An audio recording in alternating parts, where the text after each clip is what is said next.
Yeah, if I could just Yeah, add please. something here, because in some ways, if we look at what happened when you look at what happened with Tiananmen Square, it wasn't when they were repressing the press that this happened. It was actually when they were liberalizing the press. And so it's almost as though as soon as they loosen up, the populace goes into all the holes and then tries to push and push and push.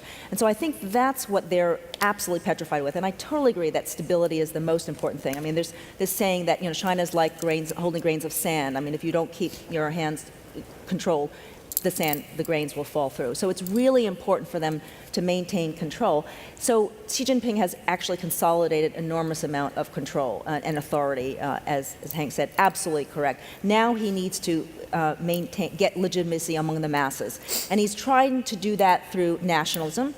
He is trying to build much more of a national spirit. I mean, he has this thing called the Chinese dream, the 中国梦. So it's not like the American dream in that we individuals have the dream of building a house and a family and a picket fence.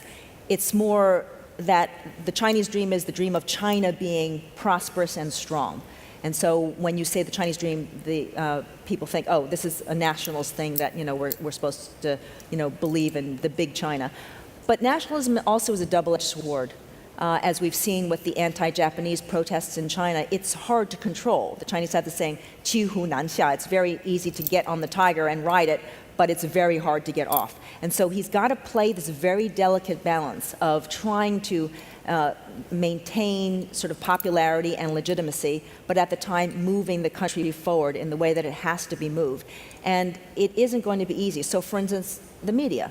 So in some ways, his anti-corruption campaign could be aided by letting the media in certain areas, in certain categories of corruption, go after. There's no way that they can do it by themselves. But if they have the media to help them ferret out all the corruption, that could be a way that they could slightly loosen it up. But they're never going to open the gates. But they can do it in a strategic way. And so far, we don't see signs of that. But